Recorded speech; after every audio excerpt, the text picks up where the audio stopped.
ప్రభుత్వం తమకు కేటాయించిన ఇళ్ల స్థలాలను కబ్జా చేసిన వారిపై చట్టపరమైన చర్యలు తీసుకుని తమ ఇళ్ల స్థలాలను తమకు కేటాయించాలని డిమాండ్ చేస్తూ ఆంధ్రప్రదేశ్ రైతు కూలీ సంఘం ఉమ్మడి తూర్పు గోదావరి జిల్లా కమిటీ ఆధ్వర్యంలో రాజమహేంద్రవరం కలెక్టర్ ఆఫీస్ వద్ద ఆందోళన కార్యక్రమాన్ని నిర్వహించారు. అనంతరం పీజీఆర్ఎస్లు కలెక్టర్ గారికి వినతి పత్రం ఇచ్చారు. ఈ ఆందోళన కార్యక్రమానికి జనసేన మండల ఉపాధ్యక్షులు గంగాధర్, జాతీయ బీసీ సంక్షేమ సంఘం జిల్లా ప్రధాన కార్యదర్శి అంచూరి అరుణ్ కుమార్లు పాల్గొని సంఘీభావం తెలిపారు.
ఆయన పంపించు మీరు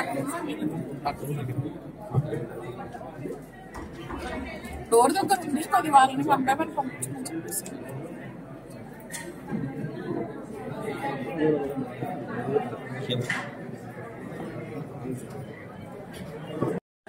ఈ రోజు రంగంపేటలో జరిగిన అన్యాయం ఎలా ఉందంటే కూటమి ప్రభుత్వం కూడా వచ్చి కూడా మనం పేదలకు ఎంత అన్యాయం చేస్తున్నాం అన్నది కూటమి ప్రభుత్వం కంపల్సరీగా ఇది వెనక్కి తిరిగి చూడాలి. 24 మంది పట్టాలు ఇచ్చి కూడాను ఈ రోజు ఆ పట్టాలో ఇచ్చిన భూమిలో కూడాను మీకు భూమి లేదు, మీరు బయటికి వెళ్ళిపోండి అని చెప్పి ఆ భూమిలోని మట్టి తోలి ఫెన్సింగ్ వేసి మీకు సంబంధం లేదు అని ఆ గ్రామంలో ఉన్న నాయకులు వీళ్ళందరూ వాళ్ళు చేస్తున్న ఈ యొక్క కార్యక్రమాన్ని మేము పై దృష్టికి తీసుకెళ్లాము. ఇప్పుడు కూడా చర్య తీసుకోలేదు. మన ఎంఆర్ఓ దగ్గరికి అలాగే కలెక్టర్ గారి దగ్గరికి కూడా వచ్చి ఈ కార్యక్రమం చెబితే కూడా ఇప్పుడు కొంచెం నెల రోజులైనా సరే దాన్ని ఎవరు పట్టించుకోలేదు. పేదలకు మాత్రం అన్యాయం చేస్తే ఇది కూటమి ప్రభుత్వం అయినా సరే ఏ ప్రభుత్వం అయినా సరే మేము అండగా నిలిచి వాళ్ళకి పోరాడతామని జై జనసేన, జై జనసేన. తూర్పుగోదావరి జిల్లా రంగంపేట మండలం ఏళ్లకొల్ల గ్రామంలో దళిత పేదలకి గత ప్రభుత్వంలో జగనన్న కాలనీలో ఇచ్చినటువంటి ఇళ్ల స్థలాలని అక్రమంగా మరి ప్రస్తుతం ప్రభుత్వంలో ఉన్నటువంటి నాయకుల అండదండలతో అక్కడ ఉన్నటువంటి కొంతమంది పెత్తందారులు ఆ భూములను కబ్జా చేశారు. దాంట్లో మట్టితో మెరక చేసి చుట్టూ కంచెని ఏర్పాటు చేసి అక్కడ పేదలు ఆ ఇళ్ల స్థలాల్లోకి వెళ్లకుండా మరి ఆ భూమిని కబ్జా చేసి ఎవడొస్తాడో చూసుకుందాం, అధికారం మాకుంది, అధికార పార్టీ మేము అని చెప్పేసి విర్రవీగుతూ ఆ భూముల్ని స్వాధీనం చేసుకుని ఆ పేదలు రానివ్వట్లేదు. దీని మీద 24వ తారీఖు ఫిబ్రవరి నెల 24వ తారీఖున సచివాలయం దగ్గర ధర్నా చేస్తే ఇమ్మీడియట్ గా ఎస్సీ గారు వచ్చి ఆర్ఏ గారు వచ్చి ఆ ధర్నాను ఆఫ్ చేయడానికి ప్రయత్నం చేశారు తప్ప సమస్యని పరిష్కారం చేయడానికి కృషి చేయట్లేదు. ఈ నేటికి కూడా ఆ సమస్య పరిష్కారం కాలేదు. అధికారుల అండదండలతోనే, కేవలం అధికార పార్టీ అండదండలతోనే అక్కడ భూములను కబ్జా చేస్తూ ఉన్నారు. దీని మీద జిల్లా కలెక్టర్ గారు తక్షణమే స్పందించి దీని మీద విచారణ జరిపించి పేదల భూములు కాపాడాలని కోరుతా ఉన్నాం. దాని మీద విచారణ జరిపించి ఆ దళితుల భూములు ఎవరైతే ఆక్యుపై చేస్తూ ఉన్నారో, అక్రమంగా ఆక్రమించుకుంటున్నారో వాళ్ళని ఎస్సీ ఎస్టీ అట్రాసిటీ కేసు మీద వాళ్ళని బుక్ చేయాలని చెప్పేసి మేము కోరుతా ఉన్నాం. అలాగే ఆ భూముల్ని సర్వే చేసి విభజించి పేదల భూములు పేదలకు ఇవ్వాలని చెప్పేసి మేము డిమాండ్ చేస్తాం. నా పేరు వల్లూరు రాజబాబు, ఆంధ్రప్రదేశ్ రైతు కూలీ సంఘం జిల్లా ప్రధాన కార్యదర్శి సంక్షేమ సంఘం. గత నెల రోజుల నుంచి గత ప్రభుత్వంలో కొంతమంది పేదలకి ఇళ్ల స్థలాలు ఇవ్వడం జరిగిందండి. ఆ ఇళ్ల స్థలాలు ఇచ్చినప్పటి నుంచి కూడా చాలా రకాలుగా లబ్ధిదారుల్ని ఇబ్బంది పెడుతూనే వచ్చారు.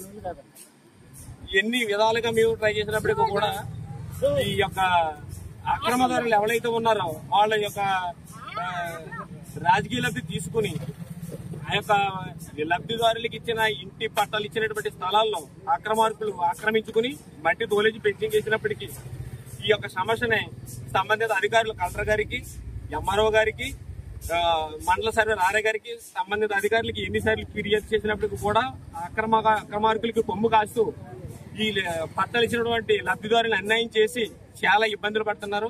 ఈ సమస్యని పరిష్కరించే వరకు కూడా ఈ యొక్క పోరాటం ఆగదని సమయంగా తెలియజేస్తుంది. భూ కబ్జాదారులపై చర్యలు, ఇళ్ల కొలలో భూ కబ్జాదారులపై చర్యలు, పేదలకు ఇచ్చిన ఇళ్ల స్థలాలు కబ్జా చేస్తున్న భూ కబ్జాదారులపై చర్యలు, సిగ్గు దళితేతర పేదల భూములు కబ్జా చేయడమా, సిగ్గు దళితేతర పేదలకు ఇచ్చిన ఇళ్ల స్థలాలు కబ్జా చేయడమా, ప్రభుత్వం ఇచ్చిన ఇళ్ల స్థలాలు కబ్జా చేయడమా, దళితులకి ప్రభుత్వం ఇచ్చిన ఇళ్ల స్థలాలు కబ్జా చేయడమా, దళితులకి ఇచ్చిన స్థలాలను కబ్జా చేయడమా, దళితులకు ఇచ్చిన ఇళ్ల స్థలాలను కబ్జా చేయడమా, చర్యలు తీసుకోవాలి. భూ అక్రమదారులపై, దళితుల భూముల అక్రమదారులపై, దళితుల భూములు ఆక్రమించిన వారిపై SC/ST అట్రాసిటీ కేసు నమోదు చేయాలి. దళితుల భూములు ఆక్రమించిన వారిపై, భూ కబ్జాదారులపై చర్యలు, జిందాబాద్ రైతులు జిందాబాద్.